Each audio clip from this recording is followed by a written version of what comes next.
So I've been wanting to do a review of this episode of Babylon 5 for a long time. Okay. It's an episode in season 1, okay, called Legacies.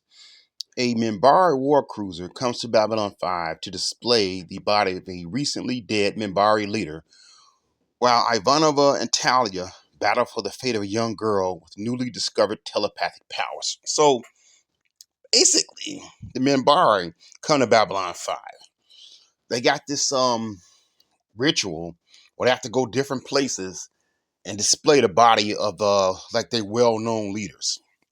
So when they come to the station, they have their gun ports open, which is a habit of theirs. It's like a way of showing that they come with open hands. They're like, hey, this is what in my hand. I'm showing you I got weapons or something like that. It's a cultural thing of theirs. All right. Of course, this alarms the commander of Babylon 5 and the command staff. Okay. They're concerned, why do they have their gun ports open? So they hail them. Um, the Minbari ships say they come in peace, but they don't explain why the gun ports are open. Of course, Commander Sinclair is not thrilled by this, so he gets ready to give the order to attack. At this moment, Delenn shows up and explains their ritual of them traveling with their gun ports open. It's just to show that, hey, it's a cultural greeting. Our hands are, we come to you with open arms. Okay, we're not hiding anything. So basically, they come there, and the captain of the ship, Naroon, tells them there that he's there to display their leader's dead body. Okay, and he tells them he don't want no humans near it. Their soldiers are going to do the security and all that good stuff.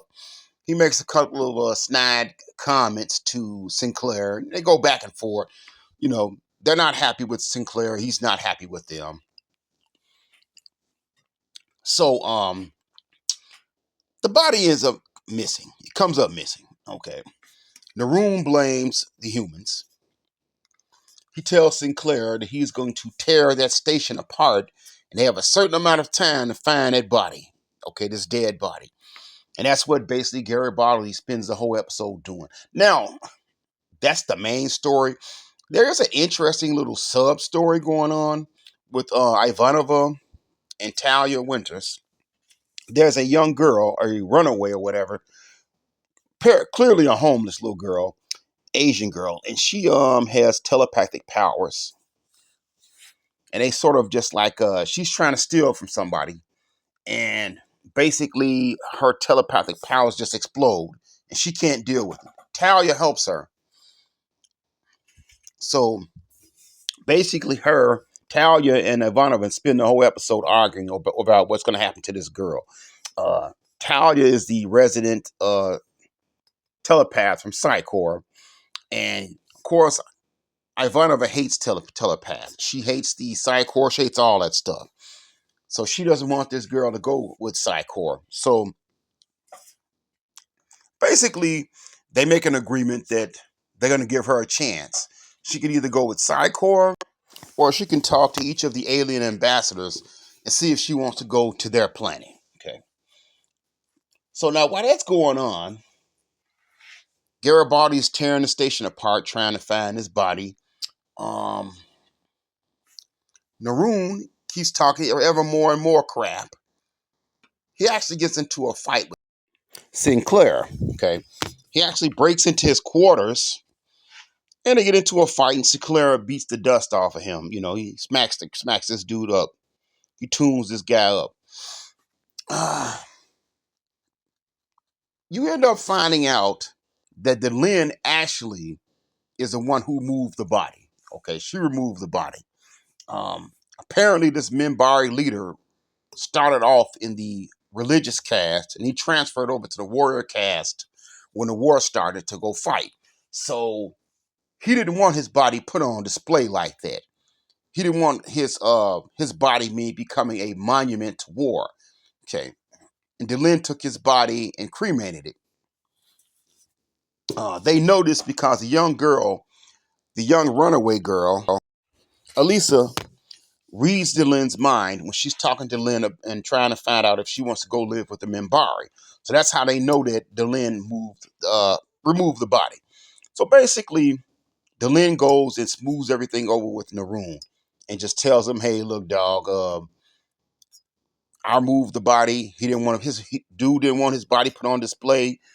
Um, you gonna go along with it, or I'm gonna screw you up. I'm gonna screw you and your clan up. We're gonna stomp y'all out." Okay, so let me give you my pros and my cons of this episode. I actually like this episode. Um, it's not probably not my favorite, but it's far from the worst episode of Babylon 5. Actually, I don't think there's any episode of Babylon 5 that I hate. Um, I like that this episode spends a lot of time giving you more backstory on Ivanova and her hatred of the Psychor. I think she talks a little bit about her mother. Um, you see, she hates the Psychor. I love the scenes with her and Talia butting heads. Actually, I wish we had got more of that. Um, I actually like the little girl, Elisa. I like them having like a young runaway child. I kind of wish she had stayed a little bit longer, but I like the thing that she was going around talking to all these different ambassadors and seeing if she wanted to go live in a world or not. Okay. The guy in the room, I thought he was a very good actor. Okay. He was very menacing. He actually got on my nerves. Running around telling him he gonna blow the station up, he gonna mess them up, what he gonna do to them. I like this guy. He wasn't really a villain per se. He was more of a antagonist than a villain. You can be an antagonist without being a villain. So he wasn't evil. He was just some dude there trying to, honor his leader. And he's dealing with some human beings who he think is beneath him. Human beings he probably think is arrogant, even though he was an arrogant person. And this all happens. So from his standpoint, I like this character a lot. He actually is somebody who comes back later on, but he's a good character. Actually, I wish they had brought him on the show more. Um, yeah, overall, man, a pretty good episode. Um, you got two groups who've been at war who don't necessarily like each other. Okay, you got a pretty good episode, man. I actually like the fact that Delenn, you see that she's a character who is not perfect. Okay, she's actually a flawed character in an interesting way, though.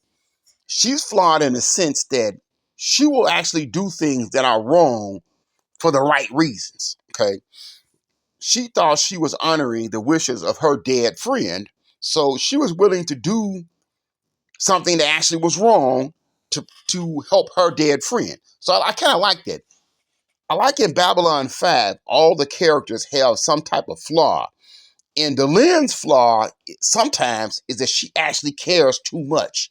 She'll actually cause problems because she cares too much. So yeah, all in all, a pretty good episode, man. Um, Now, as far as the cons go, that's not really a lot. I would say anything I have an issue with this episode basically is just minor stuff, petty stuff. Beginning of the episode, when they're in the CNC, okay, their command area or whatever, uh, Delenn just runs up in there, okay, and she explains to Commander Sinclair what's going on. Here's my thing, man. Is it that easy to run up in places like this? I watch all these different science fiction shows, man. You got these people running into their control centers or the bridge. Everybody just walking and strolling in. I don't know how the real military works, but is it that easy? Is it easy to go like on a Navy ship and just walk there into the command area? You just walk in there, no check-ins, no security. Do. I don't know. I always just found that funny in science fiction. Um, Also, again, a minor thing. What I found kind of funny is when Haroon breaks into Commander Sinclair's quarters and they get into a fight, and Commander Sinclair beats him. Now, Dave's previously said that Minbari are much stronger than human beings. Okay. I kind of hate this thing in science fiction where they'll say one species is much stronger than the other, but somehow magically the other species will beat them when it's a main character.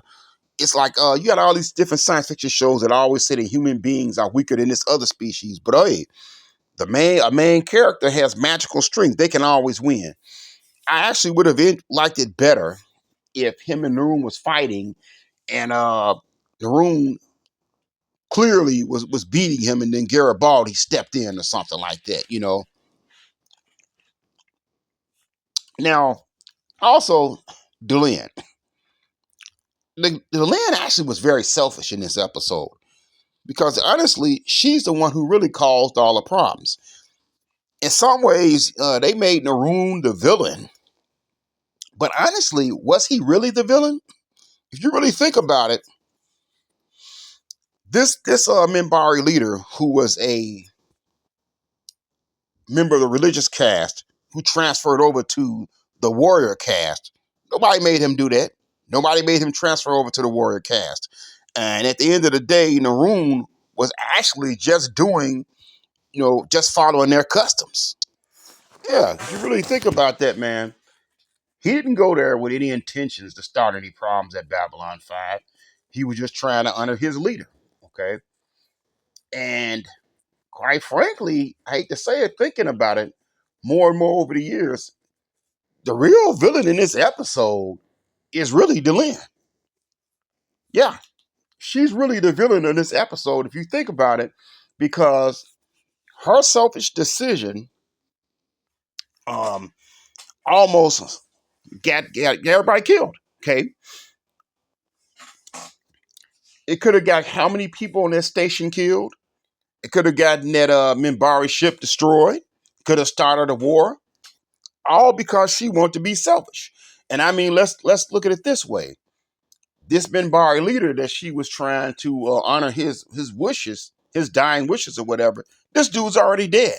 Okay, he's already dead.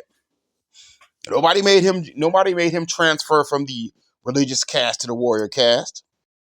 She cared more about this dead dude than she cared about all those living people, because she put all those people's lives in jeopardy. Okay, she didn't care about nobody. And she also didn't really care about the warriors caste feelings, because they have a right to honor their leader. Okay, so basically, hey, screw the lives of everybody on this station. Hey, if this dude go insane and blow them up, hey, well, okay, and screw what you people in the warrior caste think, because dude was my friend a long time ago, and he said he didn't want his body to be a war monument. So I'm gonna do all this and risk all these lives. And she wasn't really sorry. Hey, even when she got found out, like, well, whatever. Don't worry, I'm gonna smooth it all out. Okay. I don't even think she really was all that apologetic. Like, oh, oops, oh, my bad. Because that girl, Elisa, read her mind. Okay. So if she hadn't read her mind and saw what she did, what was she going to do? Was she going to sit back there and let the room keep getting more and more and more upset and possibly blow up the station and start a war, or get killed himself to start a war? Yeah. I mean, honestly, it's like she really didn't think this out. Okay. She was actually, I would say this is probably one of her most selfish moments in the show. She didn't really think this one out. Okay. For the most part, oh, there's one other little minor thing. I actually love that Talia and Ivanova butt heads. Because, Ivanova can't stand the Psychor. And she sees Talia as a living embodiment of the Psychor. I think this is like one of the first episodes where they actually start becoming more friendly. And I think at the end, Talia asks her if she wants to go get some coffee or something. No, I don't want that. I want them two to keep butting heads and keep disliking each other. Okay. Also, this episode pretty much just deals with Earth Force and the Minbari. Um, I love the Minbari. They're probably my favorite aliens on the show. But now, if you're a person who loves like Londo and Jakar and some of the other characters, You're not gonna get that much with of them in this episode. Pretty much, it's just Earth Force, Human, and Minbari. Yeah, don't expect any Londo or Jakar, the other ones.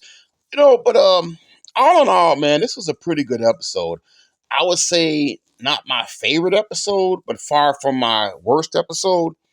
Definitely worth a watch. That's a good episode. I'll definitely recommend it. Yeah, not the worst episode, not the best. The thing about season one that I liked is that you could see each episode was getting better. Okay, each episode, in my opinion, got better and better and better, and you could see at first that it's like they really didn't know who really the characters were, and they slowly but surely developing in these characters each episode. You got to know more and more. Season one isn't the best season, but I still love it. Okay, but yeah, this is a good episode. Check it out.